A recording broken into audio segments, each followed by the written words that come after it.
Hello everyone, a very warm welcome to you all to Swami Vivekananda institute. जैसा कि आपको पता है, हम इंटरनेशनल रिलेशन में अप्रोचेस की बात कर रहे थे और उस सिद्धांत में हमने बात कर ली थी रियलिज्म की, लिबरलिज्म की, फेमिनिज्म की। और जो नेक्स्ट टॉपिक जो है, जनरली एनटीए में ये क्वेश्चन, ये जो टॉपिक है ये आपके सिलेबस में नहीं है, बट हम फिर भी इस टॉपिक को कवर करने की कोशिश कर रहे हैं क्योंकि कभी भी हम प्रिडिक्ट नहीं कर सकते। क्योंकि जनरली एनटीए ना, आप देखोगे सिलेबस उठा करके, इससे रिलेटेड आपको ये एक्सप्लिटली सिलेबस में मेंशन नहीं है, स्पष्ट रूप से मेंशन नहीं है कि वो जो है पोस्ट कॉलोनियलिज्म आपको पढ़ना है। बट जब भी आप देखो प्रीवियस ईयर के क्वेश्चन, तो आप ये देखो कि रियलिज्म के कॉन्टेक्स्ट में या फिर थियरी के कॉन्टेक्स्ट में या फिर जब वो सिद्धांत की बात करते हैं तो वो पोस्ट कॉलोनियलिज्म से रिलेटेड थिंकर्स की बात जरूर पूछ देते हैं। और ऑफकोर्स ये सब चीज़ें आपको पीजी में पढ़ाई जाती है, तो वो एक्सपेक्ट करते हैं कि आप इन चीज़ों को पढ़ के जाओ। तो इसी वजह से हमने कोशिश किया है कि जितने भी अप्रोचेस हैं जो कि भी आपके सिलेबस में मेंशन ही है, क्योंकि लगभग दो टॉपिक, जो दो थियरी है, एक तो हो गया आपका पोस्ट मॉडर्निज्म जो कि आपको दे रखा है उन्होंने सिलेबस में, पोस्ट कॉलोनिज्म थियरी जो कि हम खुद से पढ़ा रहे हैं आपको, ताकि जो आपकी अंडरस्टैंडिंग हो वो वाइड हो। तीसरी जो कॉन्सेप्ट्स हैं वो है आपका पोस्ट स्ट्रक्चरलिज्म, जो कि हम नेक्स्ट टॉपिक में कवर करने की। जब इन चीज़ों को आप पढ़ के एग्जाम में बैठोगे ना, तो आपकी अंडरस्टैंडिंग जो होगी क्वेश्चन को, जैसे होता है ना कि जब आप इन चीज़ों को पढ़ते हो ना, तो मैच ऑफ द फॉलोइंग, आप इनको एलिमिनेट करने में और राइट आंसर तक पहुंचने में आपको ये मदद मिलेगी। तो इस वजह से ये जो टॉपिक्स हैं इनको कवर करने में, और जब हम PYQ देखेंगे किस तरीके से इससे रिलेटेड इंटर रिलेटेड क्वेश्चन आते हैं, तब आपको रियलाइज होगा ये टॉपिक हालांकि दे नहीं रखे हैं, बट इससे इनडायरेक्टली क्वेश्चन पूछे जाते हैं। तो आपको इन टॉपिक को भी अच्छे से कवर करके जाना है। उस कॉन्टेक्स्ट में हम बात करते हैं पोस्ट कॉलोनियलिज्म की। एक जो बात जनरली पूछी जाती है वो है पोस्ट। जनरली जब हम रेफर करते हैं पोस्ट का मतलब यानी कि कॉलोनियलिज्म के खत्म होने की बात, बट ऐसा नहीं है।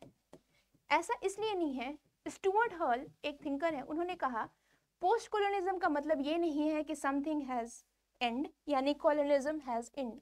Yes it is and, but in different form. यानी कि आज का जो आप देखते हो शासन, आज का जो रेगुलेशन देखते हो, वो कॉलोनिज्म तो नहीं है, बट उसी के जैसा कुछ अलग है। तो पोस्ट कॉलोनिज्म का मतलब ये नहीं है कि कॉलोनिज्म जो है खत्म हो गया है, इसका मतलब है colonialism in a different form. यानी कि आपने पढ़ा था ना इंपीरियलिज्म, कैपिटलिज्म, सो इस तरीके से वो नया फॉर्म क्या है, और उसी के कॉन्टेक्स्ट में, उसी के क्रिटिक्स में आप जितने भी थियरी देखोगे वो है क्रिटिकल थियरी, जिसके अंदर आप पढ़ते हो post colonialism, post structuralism, post Marxism, feminism. तो इन सब थियरी को हम इसी के संदर्भ में पढ़ेंगे कि आज की जो मॉडर्न थियरी है वो कैसे जो है ना मेन स्ट्रीम थियरी को चैलेंज कर रही है, जिसमें post colonial theory is one among them. So जब भी हम बात करेंगे कॉलोनिज्म की, तो एक चीज़ है जो हमारे जहन में आएगी वो है कॉलोनीज। कॉलोनीज यानी कि हमें पढ़ना है कॉलोनीज के बारे में। जब हम कॉलोनीज के बारे में पढ़ेंगे तो ऑफकोर्स वहाँ पे कॉलोनाइजर भी होंगे, यानी एक रूलर होगा और एक जो कि रूल्ड किया जाएगा। यानी कि कॉलोनीज, जैसे कि आप साउथ एशिया की बात कर लो, चाहे आप अफ्रीकन कंट्री की बात कर लो, जब कॉलोनाइजर की बात आएंगे तो आप जनरली यूरोपियन को कंसिडर करोगे। डच, ब्रिटिश, फ्रेंच, इन सब कॉलोनियल मास्टर के संदर्भ में हमें इस पोस्ट कॉलोनिज्म के थियरी को अंडरस्टैंड करना है। ये तो कुछ बेसिक्स चीज़ें हैं। चलिए अब इसको थोड़ी गहराई में समझने की कोशिश करते हैं। आखिर ये कॉन्सेप्ट है क्या कॉलोनिज्म से रिलेटेड, यानी उपनिवेशवाद से रिलेटेड, औपनिवेशिक से रिलेटेड, ये कॉलोनिज्म जो स्टेट है वो है क्या। जब भी आप इंटरनेशनल रिलेशन में कॉलोनिज्म को पढ़ते हो तो आप जो एक कॉन्सेप्ट देखने को मिलेगा वो कहते हैं इंटरनेशनल रिलेशन क्या है, यूरोप केंद्रित है। यानी कि जितने भी आप थियरी देखोगे वो जनरली क्या है, यूरोपीय थिंकर्स ने दिया है, और उन्होंने क्या किया है इसकी अंडरस्टैंडिंग को, यानी यूरोप में जैसा है उनके समस्याओं को उन्होंने जिक्र किया है, और उन्होंने कहा है कि ऐसी समस्याएं आपको जितने भी देश हैं, चाहे आप अफ्रीका की बात कर लो, चाहे आप एशिया की बात कर लो, वहाँ पे ये चीज़ें देखने को मिलती हैं। इस पे क्वेश्चन मार्क किया कॉलोनियल थिंकर या पोस्ट कॉलोनियल थिंकर ने। उन्होंने कहा ऐसा आप कैसे कह सकते हो, क्योंकि इनकी हिस्ट्री, ऑफकोर्स जब आप कॉलोनीज कंट्रीज की बात कर रहे हो तो these countries are being colonised by the coloniser for a long period, 100 सालों तक, 150 सालों तक ये कॉलोनीज के अधीन रहे, तो आप कैसे कह सकते हो इनकी समस्याएं जो है वो वेस्टर्न यूरोसेंट्रिक से सीधे सीधे समान है। तो उन्होंने इस पे क्वेश्चन मार्क उठाया।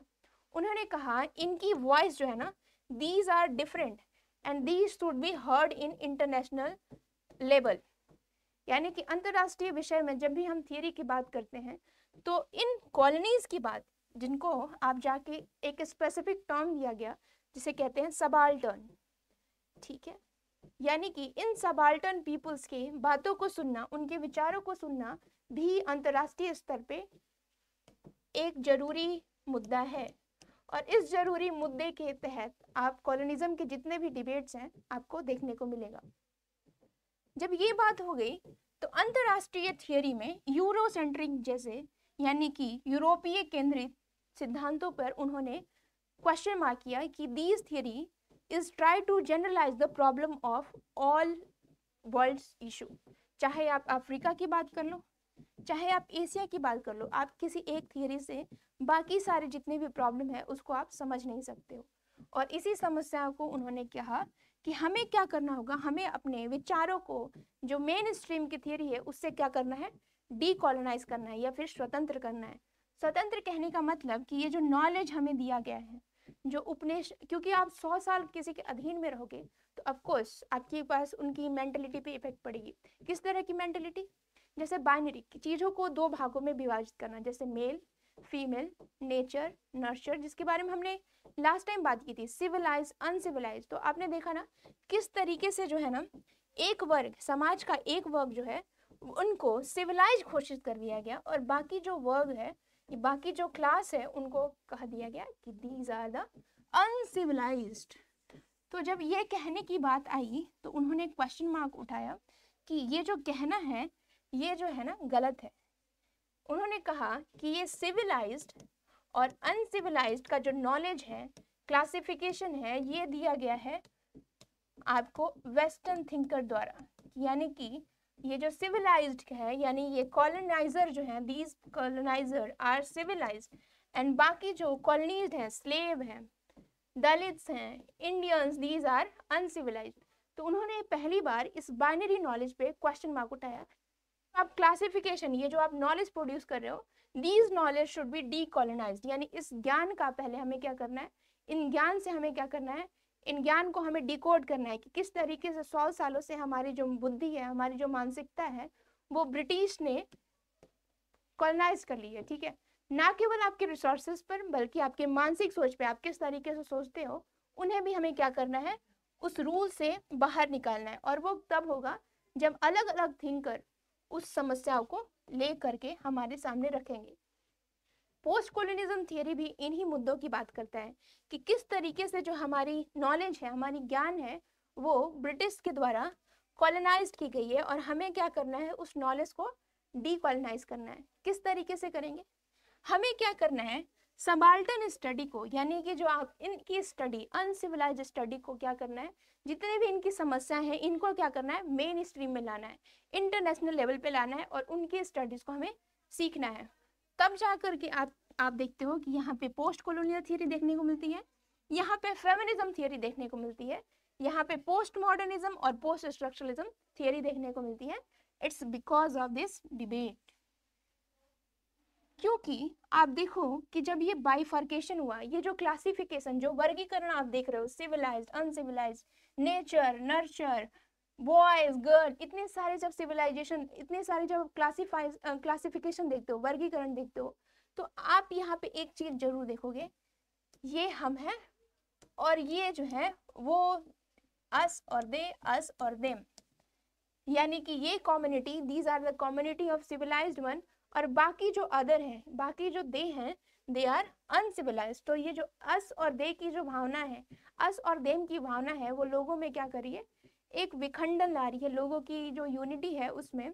क्योंकि आप जो है ना, ये यूनिटी ज्योग्राफिक के बेसिस पे नहीं कर रहे हो, आप जो है अपनी नॉलेज के बेसिस पे आप उनको क्या कर रहे हो, हाशिए पे रख रहे हो कि these people are uncivilised, we are civilised.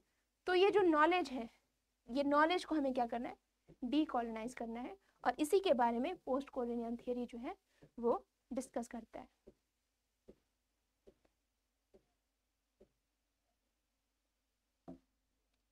आगे बढ़ेंगे, जब हम थ्योरी को बात कर देते हैं, कुछ कॉन्सेप्ट्स हमें क्लियर करने की जरूरत है। वो है कि पोस्ट कॉलोनियल थ्योरी ने क्वेश्चन मार्क किया यूनिवर्सल अंडरस्टैंडिंग पे, यानी कि जब हम सार्वभौमिक समझ, यानी कि हम पूरे विश्व की समझ यूरोपियन लेंस से देखने की कोशिश करते हैं, यानी कि यूरोप की जो चश्मा है, उस चश्मा और उस थियरी से हम क्या देखने की कोशिश करते हैं, अफ्रीका को देखने की कोशिश करते हैं।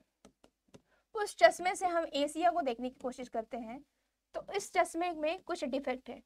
डिफेक्ट ये है कि आप जो है अपनी समझ से दूसरे कंट्री के कल्चर, सिविलाइजेशन को नहीं दे सकते।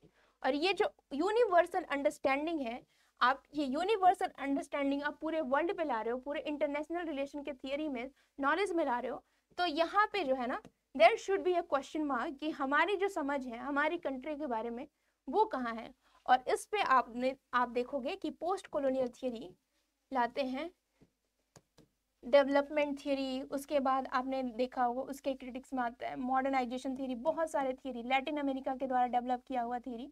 वो कहते हैं कि हमारी कंट्री की जो अंडरस्टैंडिंग है वो अलग है और हमें क्या करना चाहिए, हमें अपने थियरी में लाना चाहिए। तभी आपने देखा कि गायत्री स्पिवाक कहती हैं, गायत्री स्पिवाक कहती हैं कि कैन द सबाल्टर्न स्पीक, कि आप जो इस लेंस को इस पूरे तरीके से देखते हो, तो इस कंट्री में जो रह रहे सबाल्टर्न है, क्या वो अपनी वॉइस को इंटरनेशनल लेवल पे रिप्रेजेंट कर सकते हैं। कैन द सबाल्टर्न स्पीक, यानी ये जो सबाल्टर्न है क्या वो स्पीक कर सकते हैं, वो अपने वॉइस को रिप्रेजेंट कर सकते हैं इस वर्ल्ड लेवल पे। क्योंकि वर्ल्ड पे आप देखो दीज आर हेजेमोनिक ग्रुप और they try to over power their ideas among the other marginalised one. तो ये जो समझ है अंतर्राष्ट्रीय विषय की समझ, ये कहाँ से आ रही है, ये आ रही है ऊपर से, और जो नीचे वाला तबका है वो जो है अंतर्राष्ट्रीय विषय में गिना ही नहीं जा रहा है। और यहाँ से समस्याएं उत्पन्न होती है आधे अधूरे नॉलेज की, और तभी जाकर के आप अंतर्राष्ट्रीय विषय में अलग अलग थियरी, जैसे कि फेमिनिज्म थियरी, जैसे कि पोस्ट कॉलोनियल थियरी, इन सबको आप देखोगे और पढ़ोगे। क्योंकि हमें आधी नजरिए को देखने से ये अंतर्राष्ट्रीय विषय समझ में नहीं आएगा। और इसी वजह से मैंने इम्फेसिस किया है कि आपको ये थियरी भी पढ़ना चाहिए। क्योंकि यकीन मानिए, colonies, India is a colonised country being colonised by around 100 year. तो इस कॉलोनीज को हम अपने कंट्री को समझने के लिए उस थियरी से हमें क्यों दूर जाना। इसी वजह से मैंने स्ट्रेस किया कि आपको ये थियरी जरूर पढ़ना चाहिए, बिकॉज इट्स आवर थियरी, ये हमारी थियरी है। क्योंकि आपने रियलिज्म पढ़ा, आपने लिबरलिज्म पढ़ा, इसे भी आपको पढ़ना चाहिए, क्योंकि यह आपको दिखाएगा किस तरीके से जो कॉलोनीज कंट्री थी, they are being marginalised for years, जिसमें अफ्रीका, बहुत सारे जो ग्लोबल साउथ के कंट्री हैं वो आपको देखने को मिलेगी। जब ये सब चीजें आपको समझ में आ गई, तो उन्होंने कहा कि हमें यूनिवर्सल अंडरस्टैंडिंग से, यानी कि वैसी अंडरस्टैंडिंग जो अपनी समझ को पूरे विश्व पे थोप रहे हैं, तो हमें क्या करना चाहिए, इस यूनिवर्सल, इस वैश्विक समझ को चैलेंज करना चाहिए। और उसे कैसे चैलेंज करेंगे, हमें लाना चाहिए सब्जेक्टिव नॉलेज को केंद्र में, यानी कि जो कंट्री है उसकी अपनी एक इतिहास है, हर कंट्री की जो इतिहास है, उनकी सब्जेक्टिव नॉलेज है, उनको क्या लेना चाहिए, केंद्र में लाना चाहिए। तो वो जो है ना, ऑब्जेक्टिव नॉलेज को क्या करते हैं, these are not valid, what is valid, these subjective knowledge is valid। और उन्होंने सब्जेक्टिव नॉलेज को केंद्र में रखा। उन्होंने क्रिटिसाइज किया यूरोसेंट्रिज्म की। जब भी यूरोसेंट्रिज्म की बात करते हैं तो एक जो थिंकर जो हमारे जहन में आते हैं वो है जॉन हॉब्सन। जब आप यूट्यूब पे जॉन हॉब्सन की बुक देखोगे, जॉन हॉब्सन से रिलेटेड उनके वीडियो सुनोगे, तो आपको रियलाइज होगा कि यूरोसेंट्रिज्म जो है, यानी यूरोप केंद्रीकरण, ये कितनी बड़ी समस्या है अंतर्राष्ट्रीय विषय में। क्योंकि आपको पता चलेगा ये वेस्टफेलिया का कॉन्सेप्ट, या फिर आपको पता चलेगा ग्रेट डिबेट्स, जितने भी वर्ल्ड वार 1, वर्ल्ड वार 2, ये जो है ना, ये अंतर्राष्ट्रीय विषय में किस तरह से छाया हुआ है। और जबकि हमारा इतिहास, पार्टीशन का इतिहास, किस तरीके से हम ब्रिटिश के अंडर रहे, किस तरीके से हम कॉलोनाइज्ड हुए, ये जो इतिहास है वो टोटली उसको नेग्लेक्ट कर दिया गया। तो इस तरीके से, जैसे मान लीजिए कि एक कोई कंट्री है, छोटा सा कंट्री, मालदीव हो गया, भूटान हो गया, अगर हम उसे वर्ल्ड वार के बारे में बताएं उन्हें क्या पता रहेगा, उनके इतिहास से वो कैसे रिलेटेड है, why Nepal is going to understand about the world war one, वो उससे रिलेटेड ही नहीं है, उनके इतिहास के बारे में है ही नहीं। फिर भी हम अंतर्राष्ट्रीय विषय में जब भी बात करते हैं world war one, world war two, तो छोटे से कंट्री जैसे ग्लोबल साउथ के कंट्री को इस इंटरनेशनल रिलेशन से क्या सीखने को मिलेगा। तो इसी वजह से इंटरनेशनल रिलेशन को ज़्यादा इंक्लूसिव बनाने के लिए अलग अलग अप्रोचेस लाई गई ताकि हर कंट्री जो है ना उस पर ध्यान दे। इसी वजह से पोस्ट कॉलोनियल थियरी ने, जॉन हॉब्सन ने यूरोसेंट्रिज्म को चैलेंज किया कि this is the biggest problem, जिसमें बाकी जो ग्लोबल साउथ है उनकी समस्याओं को क्या किया गया, हाशिए पर रख दिया गया। ये है बेसिक कॉन्सेप्ट पोस्ट कॉलोनिज्म से रिलेटेड। जब हम आगे बढ़ते हैं तो एनटी आपसे बार बार क्वेश्चन पूछता है कि मान लीजिए कि ये 4 थिंकर हैं, इनमें से कोई एक नहीं है, आपको इनको क्या करना है, अलग करना है। तो आप जितने भी सिद्धांत पढ़ें उसके मेन थिंकर्स को आप जरूर पढ़ के जाएं, क्योंकि ये क्वेश्चन बार बार पूछा जाता है कि ये जो 4 थिंकर्स हैं इनमें से कौन जो है थिंकर्स नहीं है। तो इस तरीके से आपको प्रिपरेशन करके जाना है। जब भी हम पोस्ट कॉलोनिज्म की बात करते हैं तो 3 थिंकर जो है ना वो की माने जाते हैं। इनमें से जो इम्पोर्टेंट थिंकर्स, सभी इम्पोर्टेंट है, इन तीनों में आप देखने को मिलेगा वो है गायत्री स्पिवाक। गायत्री स्पिवाक जिसके बारे में हमने बात की, can the subaltern speak, can the subaltern speak, ये उनकी इम्पोर्टेंट लेख है अभी तक, जिसको बार बार एनटीए पूछा जाता है। तो इसको आप ध्यान रखोगे, गायत्री स्पिवाक। जो दूसरे दो थिंकर्स आपको मिलेंगे पोस्ट कॉलोनियल से वो है एडवर्ड सेड। एडवर्ड सेड की जो इम्पोर्टेंट कॉन्सेप्ट्स है वो है ओरिएंटलिज्म। ओरिएंटलिज्म क्या होता है, इससे रिलेटेड क्या डिबेट्स होता है, सबाल्टर्न क्या होता है, इससे रिलेटेड क्या इशू है, इसके बारे में हम और डेप्थ में पढ़ेंगे। बट फर्स्ट आप थिंकर को समझो, होमी के भाभा। अब यहाँ पे होमी जे भाभा नहीं कह रही हूँ, इट्स अ के। होमी जे भाभा जब भी हम बात करेंगे तो हम न्यूक्लियर मैन की बात करते हैं, जो कि आपके इंडिया में न्यूक्लियर फादर के नाम से जाने जाते हैं। बट यहाँ पे जो हम पोस्ट कॉलोनियल थिंकर की बात कर रहे हैं वो है होमी के भाभा, जो कि पोस्ट कॉलोनियल थिंकर है। और इनका जो इम्पोर्टेंट कॉन्सेप्ट है वो है हाइब्रिडिटी से रिलेटेड। और वो क्या है, कैसे जो है ना अंतर्राष्ट्रीय विषय को प्रभावित करता है, उसके बारे में भी हम डिटेल से पढ़ेंगे। बट ये की थिंकर, ये की फाउंडर जो है ना वो आधारशिला रखते हैं पोस्ट कॉलोनियल थियरी की। Gayatri Spivak, Edward Said, Homi J K Bhabha. Please जे मत कहना के, इट्स अ होमी के भाभा। होमी भाभा कहते हैं जनरली, बट मैंने आपको के इसलिए लिखा ताकि आप जो है ना दोनों के बीच में जो अंतर है समझ जाए। चलिए, जब थिंकर्स पता चले गए, की कॉन्सेप्ट्स पता चले गए, तो हम एक एक करके इन थिंकर्स के बारे में देखते हैं। होमी के भाभा, ये इंपॉर्टेंट थिंकर है and he is one of the famous personality which contributed a lot in the post colonial theory. किस तरीके से? इन्होंने जो है कॉन्सेप्ट दिया हाइब्रिडिटी का, यानी कि हाइब्रिडिटी का मतलब आपको पता होगा हाइब्रिडिटी। अब मैं आपको इतने डिटेल में नहीं पढ़ा रही हूँ क्योंकि जनरली एनटीए इस तरह के क्वेश्चन वो थिंकर्स पूछेंगे और थियरी पूछेंगे, या फिर हो सकता है उससे रिलेटेड की कॉन्सेप्ट पूछेंगे। अब ये नहीं पूछेंगे हाइब्रिडिटी से, ये जनरली आपको लैंग्वेज जिनका इंग्लिश है, या फिर आप देखोगे थियरी में जनरली आपसे पोस्ट कॉलोनियल थियरी, बट वो भी उतना डेप्थ में नहीं पूछता है। तो जिनका लैंग्वेज है, जिनका इंग्लिश या लिटरेचर है, वो इन चीज़ों को ना गहराई से पढ़ते हैं। बट हमें क्या करना है, बस इन थिंकर को जानना है, इनके की आइडियाज़ को जानना है, ताकि हम क्वेश्चन को आसानी से एलिमिनेट कर सकें। तो जब भी हाइब्रिडिटी की बात करेंगे, हाइब्रिडिटी का मतलब आपने सुना होगा कि जब दो चीज़ों को मिला करके एक नया चीज़ क्रिएट करते हैं, फ्यूज करके you create a new things, जिनमें दोनों के कैरेक्टरिस्टिक जो होते हैं वो समान रहते हैं। जैसे आपने एक सिप के बारे में सुना कि कैसे जो है ना हाइब्रिड सिप, या फिर उसको नर्चर किया गया धीरे धीरे। तो यहाँ पे जो हाइब्रिडिटी की बात की जा रही है वो है कल्चर से रिलेटेड, संस्कृति से रिलेटेड। इन्होंने कहा कि जो कॉलोनियल कंट्री है, यानी जो पोस्ट कॉलोनियल कंट्री है, जैसे मान लीजिए कि बहुत सारे कॉलोनी जैसे कि इंडिया हो गया, अफ्रीका हो गया, इनमें क्या हो रहा है, there is a new culture is developing, नई तरह की संस्कृति डेवलप हो रही है। और वो जो संस्कृति कैसी है, वो है हाइब्रिड इन नेचर, यानी कि वो क्या है, कैसी है, एक नई तरह की संस्कृति। जो संस्कृति आप देखोगे वो दो तरह की संस्कृति को अपने में समेटे हुए है। अब ये दो तरह की संस्कृति क्या है, एक तो आप कॉलोनाइजर, जिसके द्वारा कोई भी कंट्री 100 सालों या 200 सालों से उसके अधीन में रहा, तो ऑफकोर्स उनकी संस्कृति से वो कुछ लेगा। और एक वो जो उनकी पहली से संस्कृति है। अब ये दोनों संस्कृति एक में फ्यूज होकर के एक नए तरह की संस्कृति को डेवलप करती है, जिसे कहते हैं हाइब्रिड। दो कल्चर जब आपस में मिलती हैं तो एक नई तरह की कल्चर निर्माण करती है उस एक नए स्पेस में, जिनको उन्होंने कहा है थर्ड स्पेस। ये उनका एक बुक है थर्ड स्पेस, और जिसके बारे में उन्होंने हाइब्रिडिटी के बारे में उन्होंने उसमें जिक्र किया है। तो जब भी हाइब्रिडिटी का कॉन्सेप्ट आए तो उससे आप समझ लो कि एक न्यू कल्चर का जन्म होना, जिसको उन्होंने फिर से लोकेशन ऑफ कल्चर नाम की दूसरी बुक में भी जिक्र किया है। तो कुछ बुक्स उसमें क्या क्या इनके की कॉन्सेप्ट्स हैं ये आपको पता होना चाहिए। हाइब्रिडिटी का कॉन्सेप्ट जनरली पूछा जाता है। दूसरा जो कॉन्सेप्ट पूछा जाता है वो है मिमिक्री का।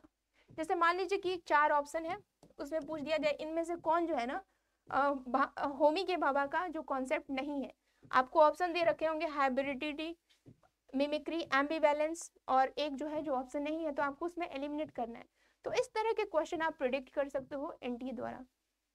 इससे बेहतर है कि आप रटो, आप एक बार इन चीज़ों को समझ लीजिए। जब भी हम मिमिक्री की बात करते हैं तो जनरली आप क्या करते हो, मिमिक्री में क्या होता है, आप चीज़ों को कॉपी करते हो। मान लीजिए कि कोई किस तरीके से बोलता है तो आप क्या करते हो, उसको मिमिक करते हो, उनकी चीज़ों को नकल करते हो।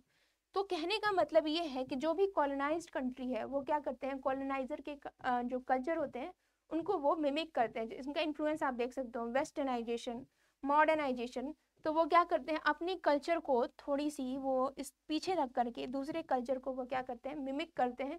उसी तरीके से वो अपने आप को ढालने की कोशिश करते हैं। That's come under mimicry. अब ये इतना भी आसान नहीं है जितना मैं आपको आसान भाषा में समझा रही हूँ, बट आप इन चीज़ों को याद करने के लिए समझ जाइए, क्योंकि एनटीए आपको उतनी गहराई से क्वेश्चन नहीं पूछेगा। पहली बात तो ये सिलेबस में दे नहीं रखा है, क्योंकि वो ये जनरली आपको थिंकर्स और उनके बुक से पूछेंगे, बट फिर भी आपको पता करके जाना है, क्योंकि ये आपका पीजी का एग्जाम है। तो आपको पीजी से रिलेटेड जितने भी टॉपिक्स हैं वो क्लियर होने चाहिए। तीसरा जो कॉन्सेप्ट आप देखने को मिलेगा पोस्ट कॉलोनियल थिंकर से वो है एम्बिवैलेंस।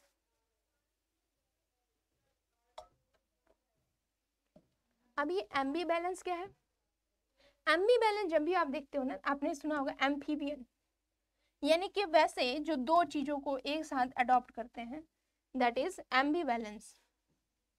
एम्बिवैलेंस वो होता है कि मिक्स रिलेशन, मान लीजिए कि कोई भी कंट्री हो, उन दोनों की जो है ना, जिसमें आप हाइब्रिडिटी के कुछ है ना आसार देख सकते हो। तो एम्बिवैलेंस, हाइब्रिडिटी, ये सब कुछ मिलता जुलता है, और इनको उन्होंने बताया होमी के भाभा ने। उन्होंने एक बुक लिखी जिसका नाम है नेशन एंड नरेशन, कि किस तरह से जो पोस्ट कॉलोनियल सोसाइटी है उसमें नेशनलिज्म का जन्म होता है, ओरिजिन होता है। तो उन्होंने पोस्ट कॉलोनियल सोसाइटी में नेशनलिज्म की जो आइडियाज़ हैं उनको उनके बारे में डिस्क्राइब किया, और वो आपको नेशन और नरेशन जैसे बुक में आपको देखने को मिलेंगे। तो ये है उनकी कुछ की थियरी की कॉन्सेप्ट, और ये उनसे रिलेटेड उनकी कुछ बुक हैं। बस इतना समझ के जाना है। ज़्यादा आप चीज़ों को पढ़ोगे तो और भी आप कॉम्प्लेक्स में जाओगे, क्योंकि आप जब पोस्ट मॉडर्निज्म को पढ़ोगे, पोस्ट स्ट्रक्चरलिज्म को पढ़ोगे, फूको के आइडिया को, डेरिडा के आइडिया को, तो ये बहुत ही ज़्यादा ऐसा मान सकते हैं कि 1 महीना तक इस टॉपिक को चला सकते हैं, क्योंकि वो एक बृहद समझ है, और उसके लिए आपको एक बृहद जैसे होता है ना ओपन माइंड चाहिए। और अभी आपका जो फोकस है वो एनटीए है, जेआरएफ है। तो कोशिश कीजिए कि जितना हो सके आप फोकस्ड रहो अपने टॉपिक को लेकर के, अपने सिलेबस को लेकर के, ताकि आप जो है ना स्मार्ट वे से अपने गोल तक पहुंच सको। तो ये जो है ना फर्स्ट को फाउंडर के बारे में हमने बात कर ली। अब आते हैं हम सेकंड को फाउंडर के बारे में, गायत्री स्पिवाक। इनसे रिलेटेड जो बुक थी उसके बारे में हमने ऑलरेडी जिक्र कर ली थी, उनके बारे में हमने ऑलरेडी बात कर ली थी, कैन द सबाल्टर्न स्पीक। लेकिन इसके अलावा जो इम्पोर्टेंस जो थियरी इनको देखने को मिलती है वो है सबाल्टर्न, यानी कि जो सबाल्टर्न का आइडिया है वो गायत्री स्पिवाक ने दिया था। उन्होंने कहा था कि जो कॉलोनाइज कंट्री है, जो डिस्क्रिमिनेटेड है, जिनको मार्जिनलाइज किया जाता है, दीज पीपल, उनकी जो वॉइस होती है, उनको रिप्रेजेंटेशन का मौका नहीं मिलता है, दीज कंसिडर एज सबाल्टर्न। और ये जो सबाल्टर्न है इनको क्या करना चाहिए, अंतर्राष्ट्रीय विषय में एक मौका दिया जाना चाहिए, जिससे अपने समस्याओं को और जो इशू है उसको वो इंटरनेशनल लेवल तक रिप्रेजेंट कर सके। और उन्होंने ये कॉन्सेप्ट समझाया स्ट्रेटेजिक एसेंशियलिज्म के कॉन्सेप्ट में। अब ये कॉन्सेप्ट्स क्या है, ये भी क्वेश्चन पूछ दिया जाता है एनटीए में। स्ट्रेटेजिक एसेंशियलिज्म यानी कि रणनीतिक अनिवार्यता। अब ये क्या है, जब भी हम अनिवार्यता की बात करते हैं तो हम जनरली कहते हैं कि आप क्या करते आ रहे हो, आप अंतर्राष्ट्रीय विषय में आप हर लोगों की, आप दलित को एक नजरिए से देख रहे हो, आप अफ्रीकन को एक नजरिए से देख रहे हो। तो इस तरीके से जब आप होमोजेनस आइडेंटिटी की तरफ आप देख रहे हो तो लोगों को क्या हो रहा है, आप इनको मार्जिनलाइज्ड कर रहे हो, आप एक सभी लोगों को एक तरीके से एक पैमाने पे आकर रहे हो, होमोजेनियस कर रहे हो, यानी सामान्य रूप से देख रहे हो। तो आप क्या करें, इनके जो प्रॉब्लम्स है उनको आप क्या कर रहे हो, मार्जिनलाइज्ड कर रहे हो, इनके जो इशू है, इनके जो बिंदु है, कोई समस्या है, इनको आप क्या कर रहे हो, इग्नोर कर रहे हो। इस इग्नोरेंस की वजह से ये क्या कर रहे हैं, डिस्क्रिमिनेट हो रहे हैं, यानी कि समय के साथ इनके साथ भेदभावपूर्ण या फिर उनको रूढ़िबद्ध तरीके से देखा जाता है। जैसे आप पढ़ोगे बहुत सारे पोस्ट कॉलोनियल के बुक तो आपको पता चलेगा किस तरीके से जो स्लेव की जो सोसाइटी थी वो अलग होती थी और जो मास्टर थे वो अलग तरीके से अलग कंपार्टमेंट में रहते थे, वो एक आलीशान बिल्डिंग में रहते थे, और जो स्लेव होते थे they are always given the inferior work. जब ये सब बातें हो गई तो उन्होंने कहा कि जब आप इस तरीके से आप डिस्क्रिमिनेट करोगे तो वो क्या होंगे, उनको उनके प्रति लोगों की भेदभाव की नजरिया बढ़ेगी। और इससे उन्होंने कहा कि ये जो एसेंशियलिज्म है, जिस तरीके से आप सबाल्टन को इसेंशियली देखते हो as a discriminated, as a stereotype, उनको क्या करना है, स्ट्रैटेजिकली हमें डील करना है, कि रणनीति बना के डील करना है इस तरीके से, ताकि उनकी जो वॉइस है अंतर्राष्ट्रीय स्तर पर पहुंच जाए। अब स्ट्रेटजी क्या करना है, मेक सबाल्टन प्रॉब्लम हर्ड, मतलब कि आपको सबाल्टन के इशू को अंतर्राष्ट्रीय स्तर पर सुनने योग्य बनाना है। और इसी को उन्होंने क्या कहा, स्ट्रेटेजिक एसेंशियलिज्म, यानी कि वो रणनीति जिससे आप क्या कर सकते हो, सबाल्टन के इशू को आप इंटरनेशनल लेवल तक ला सको, उनको उन्होंने कहा स्ट्रेटेजिक एसेंशियलिज्म। ऐसा माना जाता है कि जब भी हम गायत्री स्पिवाक के बारे में बताते हैं तो हम उन्हें कहते हैं डीकंस्ट्रक्टिविस्ट, फेमिनिस्ट, मार्क्सिस्ट। कहने को ये 3 वर्ड है। डीकंस्ट्रक्टिविस्ट मतलब कि उनकी जो आइडिया है, उनकी जो थियरी है वो डीकंस्ट्रक्टिव, यानी कि डेरिडा। जब हम पोस्ट स्ट्रक्चरलिज्म के बारे में पढ़ेंगे तो डेरिडा के बारे में पढ़ेंगे। वो डेरिडा की थियरी से उनकी जो आइडिया है वो प्रभावित थी, यानी प्रेरित थी। फेमिनिस्ट, आप देखोगे कि गायत्री स्पिवाक मार्जिनलाइज्ड और माइनॉरिटी सेक्शन की बात करती थी। और ऑफकोर्स मार्क्सिस्ट, तो इन्होंने मार्क्सिस्ट से भी अपनी आइडियाज़ को लिया। तो she was influenced by the Derrida. Derrida जब भी हम बात करते हैं तो वो टेक्स्ट की बात करते हैं कि क्या क्या जो है ना, टेक्स्ट जो है ना, बाइनरी वे से किस तरीके से हम टेक्स्ट में छिपे जो बाइनरी जो भेदभाव है, यानी कि आप देखते हो बाइनरी में क्या होता है कि कुछ ऐसी चीज़ें होती है जो हमें स्पष्ट नहीं होती है बट एक्चुअली वो प्रमोट करती हैं भेदभाव को। तो उन चीज़ों को वो क्या करते हैं, पोस्ट स्ट्रक्चरलिज्म देखते हैं। तो वो जो है ना, इनसे प्रेरित थी डेरिडा, डेरिडा के आइडिया से प्रेरित थी गायत्री स्पिवाक। ये थी आइडिया कुछ गायत्री स्पिवाक के बारे में, उनके book can the subaltern speak, उनके कुछ आइडिया स्ट्रेटेजिक एसेंशियलिज्म और सबाल्टन, ये आपको जनरली पूछे जाते हैं। थर्ड को founder Edward said. Edward said की जब भी हम बात करते हैं तो ओरिएंटलिज्म की बात करते हैं। ओरिएंटलिज्म क्या है, मुझे लगता है ये जो टॉपिक, जब मैं इस टॉपिक को पढ़ाऊंगी, क्योंकि it's a vast topic orientalism, क्योंकि फिर यहाँ से जो डिबेट्स हैं वो और भी गहरा होते जाएंगे। तो मैं चाहती हूँ कि एडवर्ड सेड को हम एक अलग क्लास में पढ़ें, क्योंकि इनकी आइडियाज़ जो है ना बहुत इंपॉर्टेंट है। ओरिएंटलिज्म से डिबेट आपको फूको में देखने को मिलते हैं। तो कुछ चीज़ें हम फूको के बारे में पढ़ेंगे, क्योंकि जब हम इसे छोड़ देंगे तो फूको को फिर साथ में पढ़ना होगा। तो नेक्स्ट क्लास में हम फूको के बारे में पढ़ेंगे और कोशिश करेंगे बेनेडिक्ट एंडरसन और जितने भी मार्क्सिस्ट थिंकर या पोस्ट स्ट्रक्चरलिज्म से थिंकर हैं उनको कवर करने की। टिल देन हम इसको पोस्ट स्ट्रक्चरलिज्म से, पोस्ट कॉलोनियलिज्म से जितने भी थिंकर्स हैं आप उनको रिवाइज करते रहिए, क्योंकि it's a very important theory जो कि जनरली आपसे इनके थिंकर्स आपके एग्जाम में पूछ दिए जाते हैं। So keep revising and keep practising. Till then have a good day, take care.